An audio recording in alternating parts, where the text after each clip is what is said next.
nshuti muvandimwe ntuzacikanywe n'ikiganiro cy'ijambo ry'Imana dutegurirwa n'umukozi w'Imana Christine Nyakamwe. Ndi umugore w'umunyaburakari burenze ubuze amahoro abantu bose mu rugo nta mahoro, aho nkorera nta mahoro, nkavuga nabi abantu bose barantinya, aho ngeze bakavuga ngo ngo dongo cya kigore cya polisi kiraje nguze bwirasi bw'icyo kigore. Naja nko muri banke ubashije kwinyegeza kanyinyegeza, naja aho tumesuza imyenda ubashije kunyinyegeza kanyinyegeza kuko nagenda ntukana mbabwira nabi cyane. Aho n'Imana yasanze mu rugo rwawe hari habuze amahoro n'umutware ntabwo araguwe neza. Ukimara kwakira Yesu Kristo umwami n'umukiza wawe, ni gute umutware wawe polisi deni yabyakiriye? Arambwira ngo wewe nende jewe ngo wewe jewe ngo ushobora gukiza, ariko je nakiriye agakiza nyimba ariko bakizwa ngo urakizwa we n'amahane yawe. Ahubwo ariko je nakakiriye pe. Noneho icyagiye kumwemeza koko nakiriye agakiza kafashe, iryo joro narasinziriye pastor, nasinziriye nk'umubebe. Hanyuma rero naje gukurikirana ikiganiro cy'umumama umwe yitwa Christine Nyakamwe, kandi noneho yavugaga ko ngo nuko rero ngo Imana iruruka ivugana nanjye. Buri Imana arayizi bahuriye he, mfata nimero ze. Arongera avuga ngo nuko rero ngo ntangira kumva ijwi ry'Imana, ngo Imana itangira kuvugana nanjye. Ndamutelefone, niko wavuze ngo nuko Imana iruruka, ngo wumva n'ijwi ry'Imana muravugana, muhurira hehe?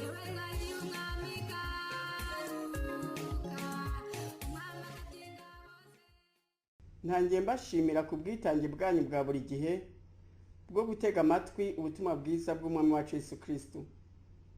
Ndashimira byimazeyo umwami wacu yasubiriye kutugira ubuntu bwo kutugaburira ijambo rye dukeneye muri ino minsi y'imperuka, kugira ngo azasange tumwiteguye, tuzazamukane nawe mu ijuru, tuzazasigara muri ino si guhura n'akaga kayitegereje. Iyi ni inshuro ya 5 tuganira ku butumwa Imana yampaye bunsaba gusubira kurangurura kugira ngo nkangure abasinziriye babe maso. Twavuze ko Satani yahinduye urugamba urwo kudukura ku Mana ariko kudusinziriza, mu kutwumvisha ko Imana itwanga kugira ngo dutakaze icizere mu rukundo rwayo, natwe twanga Imana noneho tuyiveho tuzarimbuke. Kugira ngo agere kuri iyo ntego ari gukora ibishoboka byose ngo aduteshe ubusabane bwacu n'Imana, atubuze kwihana ibyaha no kwitangira abandi. Tumaze gusobanura mu biganiro 4 byatambutse ko Satani atubuza gusabana n'Imana, akatubuza no kwihana. Uno munsi turaganira ku buriganya bwe bwo kubangamira kwitanga kwacu. Imbere yo gutangira interuro y'uno munsi, nagira ngo mbanze mbibutse ibyo Satani adutegeramo kugira ngo atubuze gusabana n'Imana no kwihana. Mu kutubuza ubusabane bwacu n'umuremyi wacu, adutegera mu bigeragezo, akatwumvisha ko Imana itwanga yo yemeye ko bitubaho, noneho tugatangira kwitotombera Imana. Ubundi akadutegera mu byaha, akatwumvisha uburyo ibyo twakoze ari ndengakamere, ko Imana idashobora kutubabarira. Twabonye kandi ko Satani aduteza irari ry'iby'isi, bigatuma duta Imana, noneho bimwe twifuza tukabishakira mu byaha cyangwa tukabishakana imbaraga zose dufite, tukabura n'akanya na gato ko gusabana n'Imana. Twanongeyeho ko no kurarikira umurimo w'Imana ko bidutandukanya nayo, tugakora tudafatanije na Yesu Kristo, ahubwo tugakorera hanze y'agakiza. Ibyo bigatuma dukorera Imana tutazi kandi nayo itatuzi, tugahinduka abagaragu kuba abana, tukazabura umurage mu bwami bw'Imana. Ubundi Satani atuzanira intambamyi zitubuza gusenga no gusoma ijambo ry'Imana. Twavuze ko mu kutubuza gusenga adutera mu bitekerezo, twaje gusenga tugatangira kujarajaza imitima mu bitagira umumaro, ubundi akaduteza ibitotsi n'uburuhe. Hama mu kutubuza gusoma ijambo ry'Imana adushiramo gutinya kurisoma, akatwumvisha ko igitabo cya Bibiliya ari kinini cyane tudashobora kugisoma ngo tukirangize. Akaduteza imirimo myinshi cyangwa akadukundisha ibiturangaza tukabura umwanya wo gusoma ijambo ry'Imana. Ubundi akaduteza isoni zo kwatura ibyaha byacu ngo twihane, kugira ngo ijambo ry'Imana ritaducengera ngo riduhindure. Cyangwa akatubuza gutunga Bibiliya mu guhora twereka ibindi dukeneye, tukabura amafaranga yo kuyigura, kandi agahora ashakisha uburyo bwose bwo kurangaza abantu ngo badatega amatwi ijambo ry'Imana. Ikindi ari gukoresha muri no minsi kandi kigiye guhitana benshi ni ukuduteza umwuka wo gukunda ubuhanuzi, tugahora twiruka inyuma y'abahanuzi ngo baduhanurire, noneho ibyo bikadukamuramo inyota n'uburyohe biri mu gusenga no gusoma ijambo ry'Imana. Gutyo tukisanga turi gusabana n'abahanuzi hagusabana n'Imana. Noneho ibi bigatuma Imana idufuhira ikatuja kure, igahagarika umubano wihariye twari dufitaniye n'Imana. Twaganiriye kandi ubushize ku mpamvu Satani atuzanira zitubuza kwihana ibyaha byacu. Uwo mugome arabizi ko kwihana kwacu kugira ngo dutandukane nawe ko tutangirira mu kwakira Yesu Kristo nk'umwami n'umukiza wacu. Niyo mpamvu azakora ibishoboka byose kugira ngo atuzanire intambamyi zose zishoboka kugira ngo tutiyegurira Yesu Kristo. Zimwe mu ntambamyi akoresha kandi twavuzeho nuko Satani yohereza dayimoni w'idini akatuziba amatwi ndetse akinangiza imitima yacu kugira ngo tutagira iyindi nyigisho twakira atari y'amadini yacu. Noneho bigatuma twishiramo ko inyigisho z'agakiza ko ari inyigisho z'inzaduka, ko nta shingiro zifite.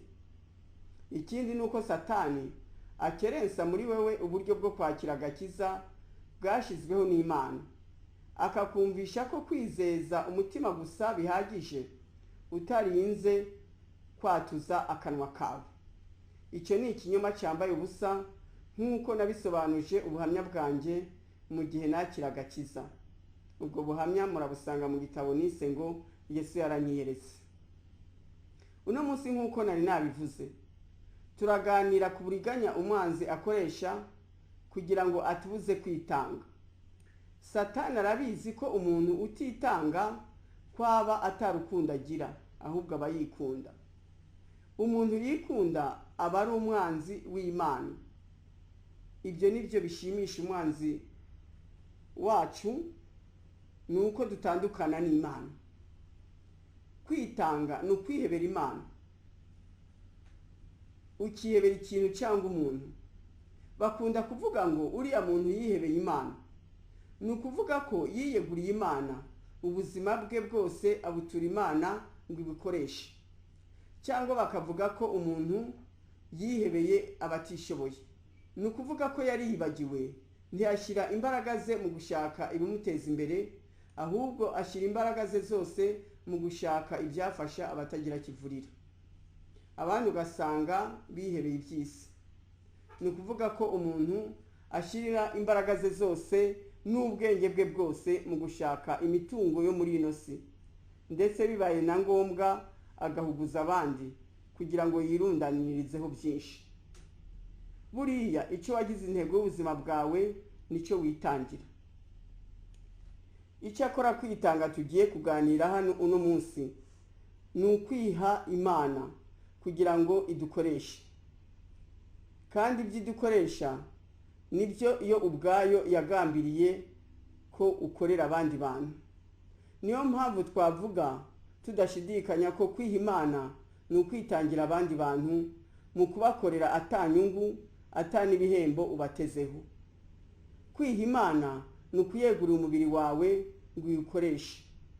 Pawulo yaratwandikiye mu Baroma 12 ku murongo wa mbere atubwira ati, mutange imibiri yanyu ibi bitambo bizima bishimwa n'Imana. Tugomba guhora dushakisha gukoresha ingingo zose z'imibiri yacu iby'Imana idusaba gukora. Kwiha Imana ni ukuyegurira ubwenge bwawe n'ubuhanga bwawe ngo ibikoreshe. Ni ukuyegurira ubutunzi bwawe ngo ibikoreshe. Ni ukuyiha umwanya mu buzima bwawe, ukayiha umwanya wo gusabana nayo n'uwo kuyikorera. Kwiha Imana ni ukwigira iya mbere mu buzima bwawe. Ni ukuvuga ko gahunda zose usangiye n'Imana kuzishyira imbere y'izindi zose. Mu magambo make, kwiha Imana ni ukwitangira Imana, ukayiha n'ibyawe byose kugira ngo igukoreshe mu kurangura umugambi we wo muri ino si. kandi umugambi Imana ifite muri ino si ni ukwiyunga na buri muntu wese yiremeye. Iyo niyo ntego y'Imana, niwo murimo ushishikaje Uwiteka Imana yacu kuva umunsi Adamu na Eva bagomera Imana bakitandukanya nayo. Uwo mugambi niwo wavanye umwami wacu Yesu Kristo mu ijuru aza kudupfira ku musaraba kugira ngo atwereke urukundo Imana idukunda, kugira ngo natwe tuyikunde twiyunge nayo. Uwo murimo umwami Yesu yarawudusigiye twebwe abamwizeye. Mu Bakorinto ba kabiri mu gice cyaho cya 5 kuva ku murongo wa 17 kugeza ku wa 19, ijambo ry'Imana yatubwira neza riti, umuntu wese iyo ari muri Kristo Yesu ababaye icyaremwe gisha. Ibya kera biba bishize, dore byose biba bihindutse bisha. Ariko ibyo byose bituruka ku Mana yiyunze natwe ku bwa Kristo, ikaduha umurimo wo kwiyunga n'abandi. Kuko muri Kristo arimo yiyungiye n'abari mu isi yose, ntiyaba ikitubaraho ibicumuro byacu. Nuko rero iyo twakiriye Yesu Kristo nk'umwami n'umukiza wacu, tukamwizera, tuba twiyunze n'Imana. Ahasigaye tuba dufite natwe uwo murimo wo kunga Imana n'abandi. Kandi nk'uko umwami wacu Yesu Kristo yatwunze n'Imana mu kutwitangira kugira ngo tubashe gushikira urukundo Imana yadukunze, natwe niko tugomba kwitangira abandi kugira ngo tubagaragarize urukundo rw'Imana rwasabye mu mitima yacu. Nta kuntu wahuza Imana n'abantu utabagaragarije urukundo mu kubitaho, ukitaho ubuzima bwabo ndetse n'ubugingo bwabo. Urukundo Imana idukunda, abantu bazarwumvira mu rukundo tubakunda. Ijambo ry'Imana riratubwira mu Baroma 14 kuva ku murongo wa 15 kugeza ku wa 18 riti, niba mwene so aterwa agahinda n'ibyo urya, ntuba ukigendera mu rukundo. Uwo Kristo yapfiriye ntukamurimbuza ibyo kurya byawe. Icyiza cyawe cye gusebwa, kuko ubwami bw'Imana atari ubwo kurya no kunywa, ahubwo n'ubwo gukiranuka n'amahoro no kwishimira mu mwuka wera. Ukorera Kristo atyo abanezereza Imana kandi ashimwa n'Imana n'abantu. Nuko rero dukurikize ibihesha amahoro n'ibyo gukomezanya. Ntimugasenye umurimo w'Imana kubw'ibyo kurya. Byose ntibihumanya, ariko urya ibitsitaza abandi azabona ishano. Rino jambo ry'Imana rigomba kutubwira ko gusangira n'abandi ibyo dufite ntitukabe ingumyi ngo twimane, kuko kwimana ari ugukiranirwa. Utanga agasangira n'abandi niwe mukiranutsi, kandi umukiranutsi niwe ufite urukundo. Umuntu wese rero yikubira abasenya umurimo w'Imana wo kwiyunga n'abantu, kuko abateza agahinda, agatuma biganyira, ndetse agutuma bashima Imana kubwo kutabarwa, bikabaviramo bamwe kwitotombera Imana kuko amakuba yabasagirije bakabura gitabara kandi wari ubifitiye ubushobozi. Uku nukuva mu nshingano yatumye Imana ikurema. Iyo nshingano iri mu Migani 17:17, aho ijambo ry'Imana ritubwira riti, inshuti zikundana mu bihe byose, kandi umuvandimwe avukira gukura abandi mu makuba. Umuntu wese rero ntavukira kwiberaho no kuberaho umuryango we gusa, avukira kuberaho abandi, na cyane cyane abatagira shinge na rugero, kugira ngo bose bari baraheranywe n'agahinda basogongera urukundo rw'Imana kandi basobanukirwe ko kugira neza kwayo. Umuntu wese rero ntavukira kwiberaho no kuberaho umuryango we gusa, avukira kuberaho abandi, na cyane cyane abatagira shinge na rugero, kugira ngo abo bose bari guheranwa n'agahinda basogongere urukundo rw'Imana kandi basobanukirwe no kugira neza kwayo. Umuntu wese no munsi akwiye gufata umwanya akisuzuma, akibaza ati, ese kugeza uno munsi ninde nakuye mu makuba? Ugomba guhora wibaza uti, ese maze gukura mu makuba abantu bangahe? Rero buri wese agomba kwicara yibaza aba amaze gukura mu makuba uko bangana, yaba amakuba y'umutima cyangwa amakuba y'umubiri. ibyo nubyibaza ukiha zero ubwawe, uhaguruke ukore, utazatahukana zero ukarimbuka. Kandi ntuzakiza amakuba abantu kubwo kubaha ibintu cyangwa amafaranga gusa, ushobora kuba utanabifite, bagatabarwa n'amasengesho yawe ndetse n'ijambo ryiza ryo kubakomeza ubabwira, ubaha umwanya wawe wo kubaganiriza. Bibiliya irongera ikatubwira mu Bagalatiya mu gice cyayo cya 5 kuva ku murongo wa 2 kugeza ku wa 5 iti: mwakirane ibibaremerera kugira ngo abariko musoza amategeko ya Kristo. Umuntu niyibwira ko ari ikintu kandi ari ntaco arico, aba yibeshe. Ibyiza nuko yakwisuzuma mu murimo we ubwe, kuko ari bwo azabona icyo yirata kubwe wenyene atari kubwa mugenzi we, kuko umuntu wese azikorerera uwe mutwaro.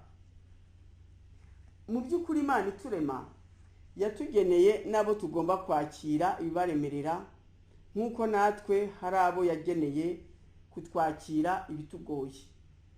Uwo ni uwo musaraba wa buri wese, ni uwo kubera abandi inyunganizi, nk'uko natwe dukenera abatwunganira mu buzima.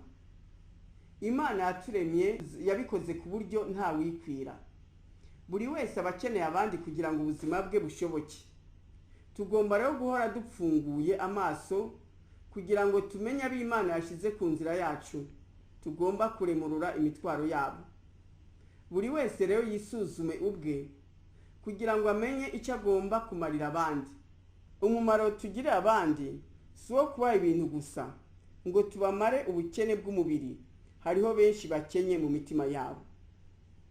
Nk'uko twabivuze kare, n'ubu ndabishimangira, hariho abakeneye gusa gusengerwa, hari abakeneye impanuro no kugirwa inama gusa, hari abakeneye ijambo ryiza gusa ryo kubasubizamo ibyiringiro. Ibi byose tubishobozwa n'impano twahawe n'Imana. Buri wese agomba kumenya impano imurimo kugira ngo imufashe kurangura umurimo Umuremyi yamuhaye. Noneho iyo mpano akayireka ikaka kugira ngo abandi batabarwe n'Imana. Mu Bakorinto wa mbere mu gice cyaho cya 12 kuva ku murongo wa 4 kugeza ku wa 11, ijambo ry'Imana yatubwira riti: icyakora hari impano z'uburyo bwinshi, ariko umwuka n'umwe. Kandi hariho uburyo bwinshi bwo kugabura iby'Imana, ariko umwami ni umwe. Hariho uburyo bwinshi bwo gukora, ariko Imana ikorera byose muri bose ni imwe. Umuntu wese agahabwa ikimwerekanaho umwuka kugira ngo bose bafashwe.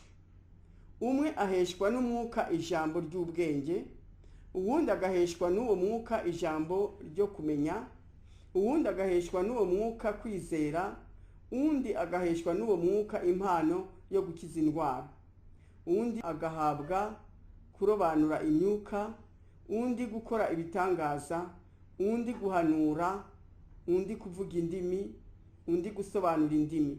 Ariko ibyo byose uwo mwuka umwe niwo ubikorera muri bo, agabira umuntu wese uko ashatse. Urumva rero dushobozwa byose na Kristo uduha ku mwuka we wera. Igikuru ni ukuwakira kandi tukawemerera gukorera muri twe. Tugomba kumenya ko ku bwa kamere muntu yo kwikunda, twebwe ubwacu ntitubasha kwitangira abandi ngo tubikorerere imitwaro yabo tutabishobojwe n'Imana, nk'uko tumaze kubivuga. Kuko buri wese abashira imbere ibibazo bye, akumva azafasha abandi ari uko ibibazo bye byarangiye. Kandi tukiri muri ino si, ibibazo ntibizarangira. Iyo kimwe gikemutse ikindi kiraza. Ubwo rero hatabayeho kwigomwa, nta wakwitaho undi. Uko kwigomwa ni Imana yonyene ibitubashisha. Paulo yarabitubwiye mu Bafilipi mu gice cyaho cya 2 ku murongo wa 12 ati: musoza agakiza kanyu mutinya muhinda imishitsi, kuko Imana ari ibatera gukunda no gukora ibyo ishaka. Imana ni ibidushiramo, kandi kugira ngo ibidushiremo nuko iba iri muri twe. ubuturo bw'Imana ni imitima yacu. Iba muri twe rero ari uko tuyishikamishijeho imitima yacu mu kwihozaho ibitekerezo byacu. Rero kwitanganya kuri gushyitse gutangira mu guha imitima yacu Imana kugira ngo imubere ubuturo, noneho ibashe kutwiyoborera, idukoreshe uko ishaka kubwo kudutekerereza. Niyo mpamvu muri Yohana 6 ku murongo wa 29 Umwami wacu Yesu Kristo yatubwiye ko umurimo adutezeho n'umwe, nuko tumwizera gusa, ibisigaye bindi byose azabyikorera. Kandi kwizera ni ukumushikamishaho imitima yacu, tukayimurekurira, tukamushyiramo icyizere cyose akayigenga. Nitubigenza dutyo azakorera muri twe, azadushoboza ibyo tutokwigeze tubasha kwishoboza, kubwo kuduturamo, akadukuramo kwikunda, akadushyiramo urukundo rwe, rukaba ari rwo rusaga mu mitima yacu. Rero kwitanga, tugatanga n'ibyacu, tugafasha abakene, nibyo bigaragaza ko dufite urukundo, kandi urukundo nirwo rugaragaza ko dufite Imana muri twe. Byongeye, nta muntu utagira urukundo abana n'Imana. Imana ni urukundo, kandi n'abayo nirwo rubaranga. Umuntu utagira urukundo nta juru azabona. Ijambo ry'Imana riri muri Yohana wa mbere mu gice cyaho cya 3 kuva ku murongo wa 14b kugeza kuri 16 riratubwira riti: udakunda aguma mu rupfu. Umuntu wese wanga mwene se ni umwicanyi, kandi muzi ko nta mwicanyi ufite ubugingo buhoraho muri we. Umwanzi rero arabizi, kugira ngo ateshe ubugingo abantu Imana yiremeye, yabateje ingeso yo kwikunda ayinyujije muri Adamu na Eva. Umuntu muri kamere ye arikunda, ahora yikwegeraho kuko atanyurwa kubwo guhorana irari mu mutima we. Iryo rari ryimura Imana mu mutima we, rikamwegereza Satani. Ni ngombwa rero ngo ahorane inyota y'iby'isi n'ibinezereza umubiri we. Ahora ari ingenge, akumva ibibazo by'abandi bitamureba. Nyamara tumenye ko ku munsi w'urubanza, nk'uko Umwami wacu Yesu Kristo yabitubwiye muri Matayo 24, ko abantu bazaba batitaye ku bafite ibibazo, ko nta mugabane bafite kwa Data. Azababwira ngo nimwumve imbere, mwabivume mwe, muje mu muriro w'iteka. Ibi turabisanga muri Matayo mu gice cyaho cya 24, niho mushobora kwisomera. Aho ni umwanzi ategeye benshi kubakundisha utuntu, kuko azi ko abantu nk'abo nta juru bazabona.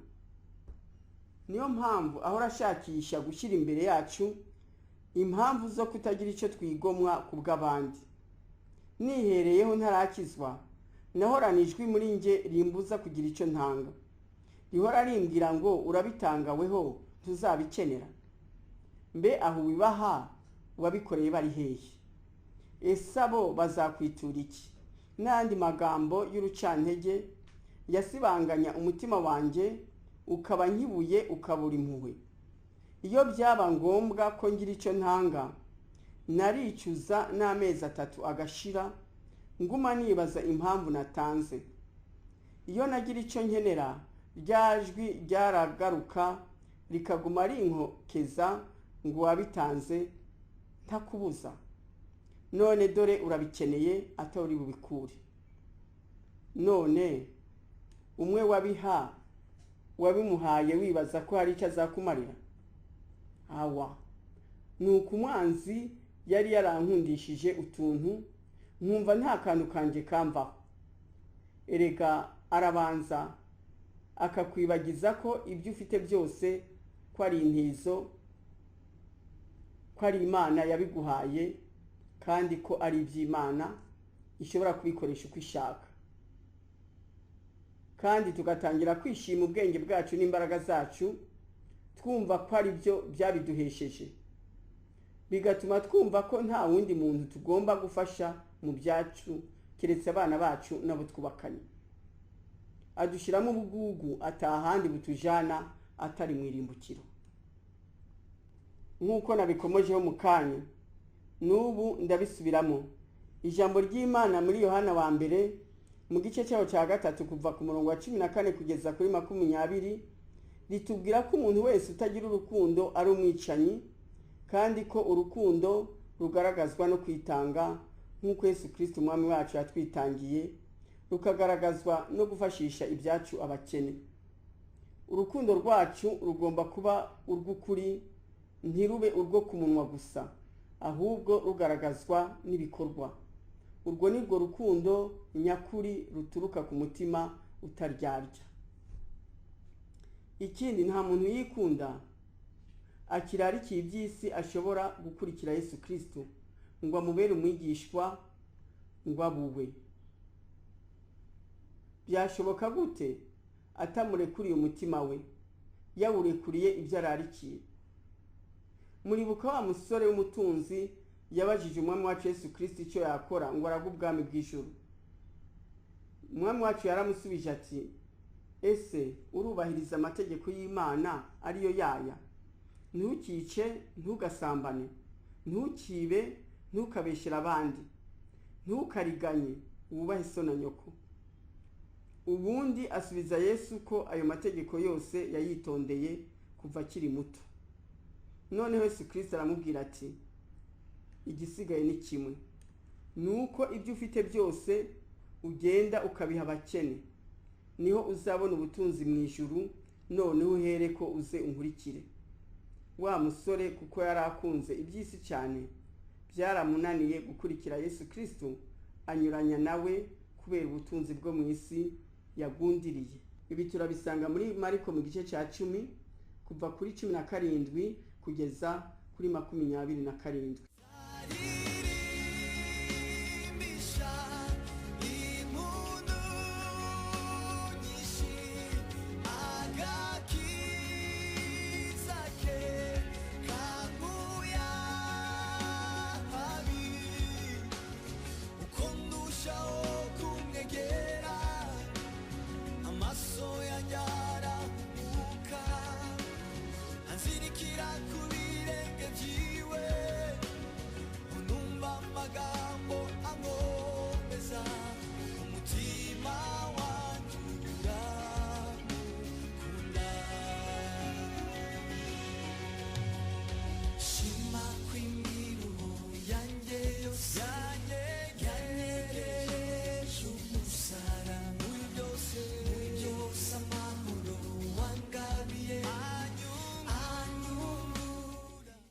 Urumva rero umwanzi adushyiramo irari ry'iby'isi tukabikunda cyane kurusha uko dukunda Imana, bikaba ari byo twiringira, noneho bikatunanira kubirekura, bikazateba bikaturimbuza kandi tubizi aho biri kutujana, ariko tugakomeza tukabigundira kubwo kwikunda kutubamo. Abo muri kino gihe cy'imperuka bo Satani yaraducukuriye icyobo cyitwa amafaranga. N'abazaba barikomereje kuwiteka akaba ari we bashyira imbere bazagisimbuka, abandi bose bazakirwamo. Ndetse n'abakozi b'Imana benshi batabaye maso cyamaze kubamira. Mwirinde kuko ubuhanuzi bwaduhanuweho twebwe abo muri bino bihe by'imperuka buri kudusohoraho kandi twarabwumvise. Duhagaraye ikigabo dusaba Imana imbaraga zo kunesha isi n'ibyayo bitazatumira. Muri Timoteyo wa 3 mu gice cyaho cya 2 kuva ku murongo wa 1 kugeza ku wa 5, Paulo yahanuye iby'abiki gihe ati, umenye ko mu minsi y'imperuka hazaza ibihe birusha, kuko abantu bazaba bikunda, birarira, batukana, batumvira ababyeyi babo, indashima, batarabera, bakunda impiya, badakunda n'ababo, batuzura, babesherana, batirinda, bagira urugomo, badakunda ibyiza, bagambana, ibyigenge, bikakaza, bakunda ibinezereza, hagukunda Imana, bafite ishusho yo kwera ariko bahakana imbaraga zako. Abameze batyo ujye ubatera umugongo. Izi ngeso mbi zose ziranga b'iki gihe zituruka ku kwikunda kuturimo, kandi uko iminsi isimbura indi isatira ukugaruka k'umwami wacu Yesu Kristo, abantu barushaho kwikunda. Ubugome bwose bagiriranira buturuka ku guhora bashaka kwikwegeraho byose, bashaka kurya ibyabo n'iby'abandi. Ntitunyurwa, turarya ntiduhaga, turanywa ntidushyira inyota, turambara ntituberwa, turipfunyika ariko ntidushyire imbeho, kuko imitima yacu iduhagazemo kubwo kumarwa n'irari ry'uburyo bwinshi. Umwanzi rero ahora atwereka iby'abandi, akatwumvisha ko abandi ari bo bakomeye kandi ko ari bo bakize, akatwumvisha ko ntacyo dufite, ko nta n'icyo turi cyo ngo tubashe kugira icyo tumarira abandi. Tugire ubwenge kuko ntawubura uwaruta, kandi twese hari impano Imana yadushyizemo kugira ngo turengere abandi. Twese turakeneraniye nk'uko nabivuze, buri wese yisuzume ubwe amenye umumaro ashobora kugirira abandi. Umwami Yesu yaratubwiye muri Mateyo 6:24 ati, ntawe uceza abami babiri, kuko yakwanga umwe agakunda undi, cyangwa yaguma kuri umwe agasuzugura undi. Ntimubasha gukorera Imana n'ubutunzi. Yohana mu ibaruwa rye rya mbere mu gice cyayo cya 2 kuva ku murongo wa 15 kugeza kwa 17 yunze mu magambo ya Yesu Kristo aratubwira ati, ntimugakunde iby'isi cyangwa ibiri mu isi. Umuntu nakunda iby'isi, gukunda Data wa twese ndikuba kuri muri we, kuko ikiri mu isi cyose ari irari ry'umubiri, ari n'irari ry'amaso, cyangwa kwibona ku by'ubugingo, bidaturuka kuri Data wa twese, ahubwo bituruka mu isi. Kandi isi irashirana no kwipfuza kwayo, ariko ukora ibyo Imana ishaka azahoraho iteka ryose. Icyo Imana idushakaho nta kindi, nuko dukunda Imana kurusha byose na bose, tugakunda n'abandi bantu nkatwe nk'uko twikunda. Nitwubahiriza ayo mategeko, tuzahoranaho n'umwami wacu Yesu Kristo iteka ryose.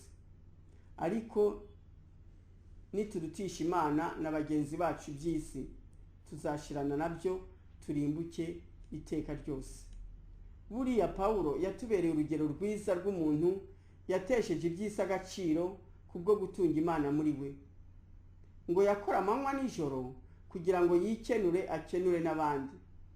Yarabidusobanuriye mu Bafilipi mu gice cyaho cya 3 kuva ku murongo wa 7 kugeza kwa 9 ati, nyamara ibyarinda mu yanjye nabitekereje ko ari igihombo ku bwa Kristo, ndetse ibintu byose mbitekereza ko ari igihombo kubw'ubutunzi butagira akagero, aribwo kumenya Kristo Yesu.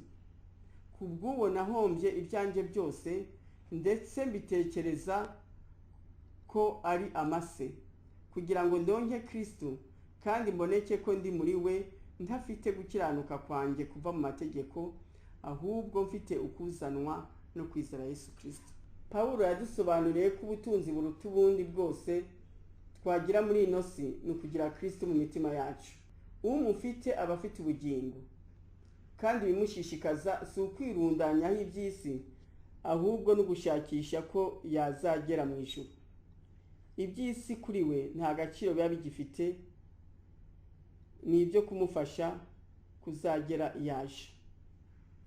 Paul arakomeza akatubwira ati, mumfate icyitegererezo, mumere nkanjye, muteshe agaciro iby'isi kugira ngo musingire ijuru.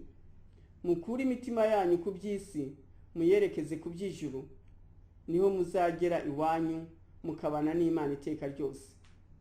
Yabitubwiye muri aya magambo ati, bene data, mugere ikirenge mu cyanjye muhuje imitima, kandi mwite kubakurikiza ingeso zacu, izo mudufite icyitegererezo. Hariho benshi bagenda ukundi, abo nababwiye kenshi, nanone ndababwira ndira ko ari abanzi b'umusaraba wa Kristo. Amaherezo yabo ni ukurimbuka, Imana yabo ni nda.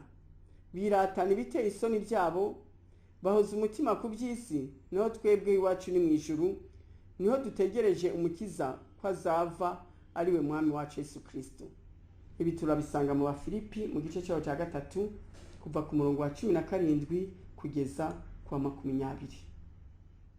umwami wacu Yesu Kristo rero iyo umufite araza akagutekerereza ukundi, akakwereka ko utagomba kugundira iby'isi. Iby'isi birashira kandi tuzabisiga. Iby'isi bigufitiye umumaro mu gihe ubyohereza mu ijuru, bikakubakira inzu uzaturamo mu bwami bw'ijuru, kandi kwifashisha abandi niko kubyohereza mu ijuru.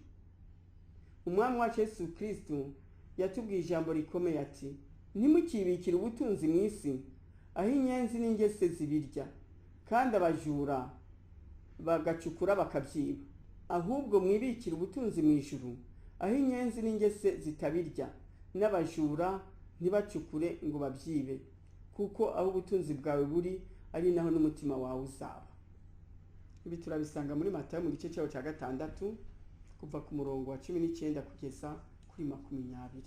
Urumva rero ibyawe bwite bizaguhesha ingororano mu ijuru si ibyo wariye, si ibyo wikenuje, ni ibyo wafashishije abandi bari babikeneye.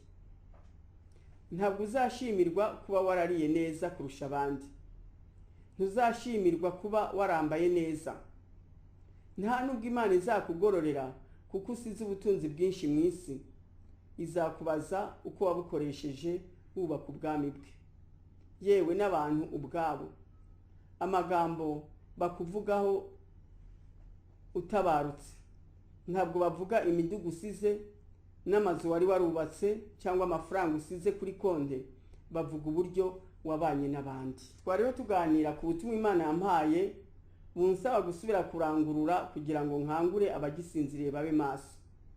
Twavuze ko Satani yahinduye urugamba rwo kudukura ku Mana ariko kudusinziriza mu kutwumvisha ko Imana itwanga kugira ngo dutakaze icyizere mu rukundo rwayo, natwe twange Imana noneho tuyiveho tuzarimbuke.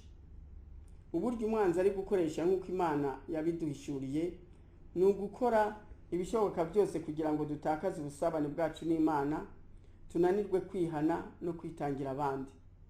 Tumaze kuganira ku kungene Satani atubuza kwitanga mu kudushyiramo irari ry'iby'isi ryimura Imana mu mitima yacu, kuko azi neza ko igihe cyose nta Mana dufite mu mitima yacu ntitubasha kugira urukundo, dukomeza kwikunda kuko niyo kamere yacu, kandi azi neza ko utagira urukundo nta bugingo afite muri we.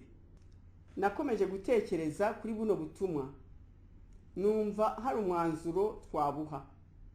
Nasanze Satani mu kudutesha ubusabane bwacu n'Imana ari mu kudutandukanya n'agakiza, mu kutubuza kwatura ibyaha byacu ngo twihane, ari gutuma tutezwa n'amaraso ya Yesu Kristo ngo tubabarirwe, no mu kutubuza kwitanga ari kudutesha gukora imirimo myiza yo gukiranuka. Rero nibutse ko imfunguruzo Imana yampaye zifungura ijuru ngo nzibamenyeshe ko ari 3. Urwa mbere ni agakiza, ubwa kabiri n'amaraso ya Yesu Kristo, urwa gatatu ni imirimo myiza. Nsanga umwanzi ari gukora ibishoboka byose kugira ngo dutakaze izo mfunguruzo tuzahera inyuma y'ijuru. Rero ndabinginze mwitwararike kandi mube maso kugira ngo hatagira na rumwe rubacika. Nimuburamo na rumwe ntabwo ijuru rizabafungukira, muzahezwa hanze. Mugire kwirinda kwinshi no kwihangana, kandi kwizera n'urukundo biba ari byo mwubakiraho ubuzima bwanyu. Sinarangiza bino biganiro ntabagejejeho ubutumwa Imana yampaye buduhamagarira gukomeza kuba maso mu magambo yabumpayemo, ntongeyemo kandi ntagabanije. Imana ikomeje kuduhamagarira kuba maso. Uwiteka Imana yacu atuvugije muri amagambo ati, rangurura usubire bwira abantu babe maso bakanguke. Abantu bararangaye bagiye mu bindi, abantu bamburiye umwanya. Muri byanje agaciro nanjye nzabubaha mbahishire icubahiro. Abantu barasinziriye kandi bagiye kubigwamo. Nimukanguke musengere mu kuri no mu mwuka. Bamwe basenga bantuka, abandi bagasenga baganya. Nimwongere mushake Imana yabagiriye neza, Imana yabarinze, nimwongere mu nsenge bundi busha. Insengero ziruzuye ariko benshi bazigize nka bizinesi, ariko mwicara muzi ko urubanza ruri imbere yanyu. Umuntu wese azabazwa icyo yakoze. Igihe kimurika kirageze, umva, umuntu wese azamurika ibye. Mwibuke umugani w'abakobwa 10 uburyo batunguwe, niko no gutungurwa kuje. Umukwe araje, abo 10 barasenganaga, bararirimbanaga, ariko 5 bakorana ubujiji, abandi bagakorana ubwenge. Ntawe umurika ibintu bibi ngo bimunezereze. Mugende uko intambwe zanyu ziri, mwe kwisumbukuruza kandi mwe kwita ku babi, kuko ababi bagiye kuba babi cyane, abeza nabo bagiye kuba beza cyane. Ntimugase n'abandi, mugende uko bikwiriye abana banje. Mwitangiranire, hahirwa abakora ibyo nshaka, nzabakorera nabo ibyo bashaka. Abari mu isi bose ndabazi, ndabareba, ndabateza amatwi, nsoma no mu mitima yabo nkamenya ibyo batekereza. Mukore imirimo myiza yo gukiranuka. Abankore n'ababikunze bazabona ubwami bwanjye. Nzabarinda kandi nzabanezereza. Murinde imyambaro yanyu kandi munsabe impano yo kwirinda. Mugire umwete wo kwirinda no kunyegera. Bana banje munyegere, iwanjye niho hari amahoro honyine. Mugire umwanya wanyu wo gusengera ubugingo, munyurwe n'ubuntu bwanjye, munyurwe n'agakiza kanjye. Muce bugufi mwihane, nimwambara izindi mbaraga mbakoresha. Abantu barahuze kandi nari mbakeneye. Hari abahumanye bafite virisi yo gukunda iby'isi. Mugiye kumenya abantu abari bo, abankorera n'abatankorera by'ukuri. Guma mu myanya yanyu, mujye mungisha inama muri byose. Kuba imbere yanjye nibwo burinzi bwanyu n'ubwingo zanyu. Hari abamaze kunsohora muri bo, none narigendeye nagiye mu banshaka. Mwongere mukanguke, munshake mbiyereke. Mwongere ibihe byo gusenga, dore mwinjiye mu bihe by'ubukonje. Mugire umwete wo kunyegera. Ntawe ukina asenga, musengera abana banyu, abahungu banyu mu basengere. Satani arashaka kubakoresha imirimo y'urukozasoni. Satani ari hasabiriza abana bavuka, musengere cyane abagore batwite. Ndumva kuri buno butumwa nakongera ubutumwa bw'Imana yaduhaye buduhamagarira gusenga no kuguma mu ijambo ryayo, kuko isaha y'impanda irageze. Ubu butumwa burasobanura neza kandi burakomeza mu mitima yacu ubutumwa tumaze kumva. Niyo mpamvu nishimiye gusubira kubagezaho uno munsi. Data wa twese wo mu ijuru atuvugishije muri aya magambo ati: ndi Imana ya Isaka na Aburahamu. Sinigeze mpinduka kandi sinzigera mpinduka. Ubu butumwa bugenewe ubwoko bwanjye. Igihe cy'impanda kirageze.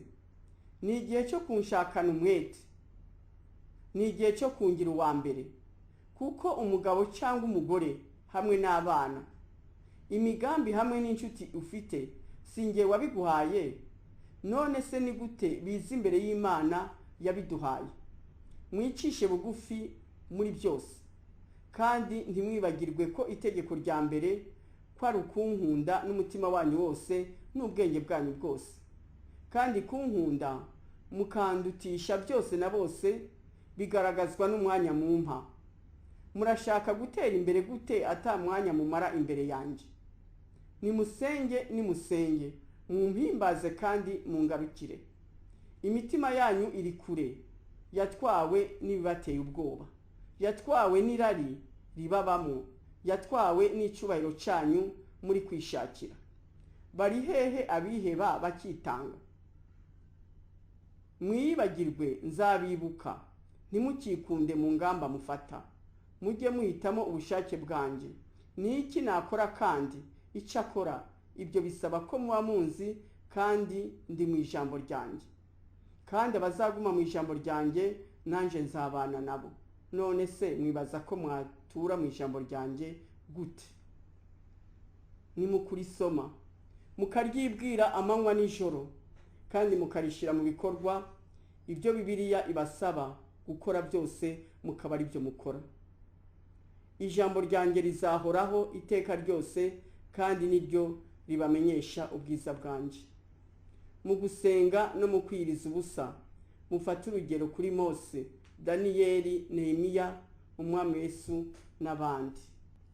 Mu gusenga no mu kwiriza ubusa mufate urugero kuri Mose, Daniyeli, Nehemiya, umwami Yesu Kristo n'abandi. Amen. Umwami wacu Yesu Kristo yaduhaye n'amagambo ari mu Bibiliya kugira ngo tuyisomere tubashe gusobanukirwa neza n'ubwo butumwa bwe uko ari bubiri. Mwisomere muri Yohana mu gice cya 8 kuva ku murongo wa 30 kugeza kuri 32. Mwongere musome Matayo igice cyose cya 6, icya 7 n'icya8. Musome Petero wa mbere igice cya 3 cyose. Mwongere musome muri Luka igice cya 22 kuva ku murongo wa 40 kugeza kuri 46. Musome no muri Matayo 25 kuva ku murongo wa 1 kugeza kwa 15. Musome no muri Luka ku murongo wa 12 kuva ku murongo wa 1 kugeza kuri 12. Musome aho muri Luka nyene mu gice cyaho cya 17 kuva ku murongo wa 1 kugeza ku wa 4 no mu gice cyaho cya 21 kuva ku murongo wa 20 kugeza ku 38. Musome kandi indirimbo ya 68 n'I115 mu gushimisha Imana. Amen. Reka nsubire mbashimire kubwo kuba mwigomwe ibyo byose mwagomba gukora muri kano kanya mugatega amatwi ijambo ry'Imana. Reka dusenge. Uwiteka Imana yacu, Data wa twese wo mu ijuru, ndagushimiye kubw'ijambo ryawe ryiza uduhaye, rikomeza kudukangurira kuba maso kugira ngo Uwiteka umwami wacu Yesu Kristo naza gutwara itorero rye azasange tumwiteguye, azasange kwizera kukiri muri twe, azasange urukundo rukigurumana mu mitima yacu. Uwiteka Imana yacu, ndasenga kugira ngo Uwiteka Mana nzima azasange dusa nawe. Ijambo ry'Imana yatubwira ngo niyerekanwa tuzasa nawe. Ntabwo tuzaba dusa nawe ku mubiri, tuzaba dusa nawe mu bitekerezo, tuzaba dusa nawe mu myitwarire, tuzaba dusa nawe mu mikorere no mu mivugire. Uwiteka Imana yacu rero, turagusabye ko imbaraga zawe zitumanukire kugira ngo zikomeze kudufasha, zikomeze kudukangura, zikomeze Uwiteka kutumurikira, kugira ngo Mana nzima, Data wa twese wo mu ijuru, tutazasigara mu isi ahubwo tuzazamukane na Yesu Kristo, kandi abazaba barasinziriye bazabona umuzuko wa mbere. Urakoze rero Uwiteka Imana yacu, byose turabigusabye kandi tubigusabye mu izina ry'umwami wacu Yesu Kristo. Amen. Zanje ni 0788 517454 0788 517454. Email yanje ni christineNyakamwe@gmail.com, christineNyakamwe@gmail.com. Nagira ngo abifuza izi nyigisho kuri email kugira ngo babashe kuzisomera, ndetse n'abashaka kwisomera ibitabo nanditse ko banyohereza email zabo. Abifuza gushishikara nabo kuzitega amatwi, mushobora kuzisanga kuri YouTube, kuri Facebook no kuri Twitter, mwandika ijambo Nyakamwe Christine. Imana rero ikomeze kubampera umugisha. Shima kw'imirimo yanjye yose yanyegereje umusaraba.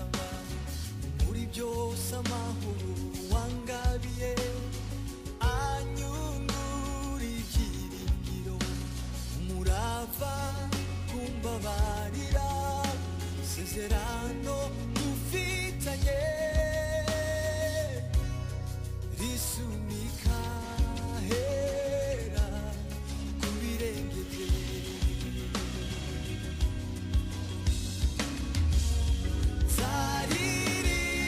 Zaririmbisha impundu nyinshi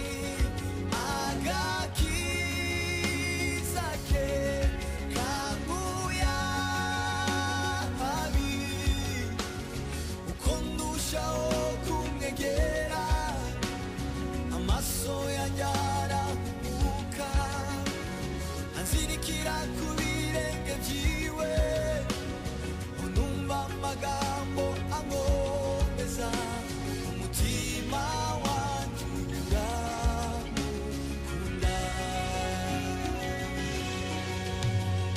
Shima kw'imiruho yanjye yose yanyegereje umusaraba muri byose amahoro wangabiye anyungura murava kumbabarira isezerano dufitanye risunika hera ku birenge bye.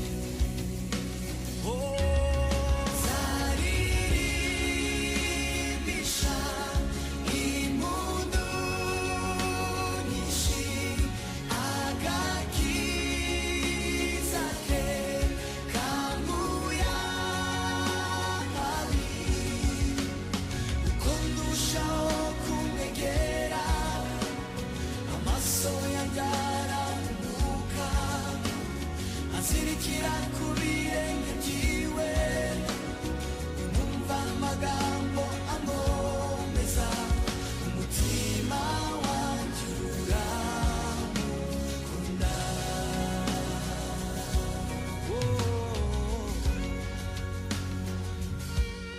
Ngaho ririmba yewe mutima wanjye utere hejuru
nshuti muvandimwe ntuzacikanwe n'ikiganiro cy'ijambo ry'Imana dutegurirwa n'umukozi w'Imana Christine Nyakamwe. Ndi umugore w'umunyaburakari burenze ubuza amahoro abantu bose, mu rugo nta mahoro, aho nkorera nta mahoro, nkavuga nabi, abantu bose barantinya, aho ngeze bakavuga ngo dongo cya kigore cya polisi kiraje, ubuze bwirasi bw'icyo kigore.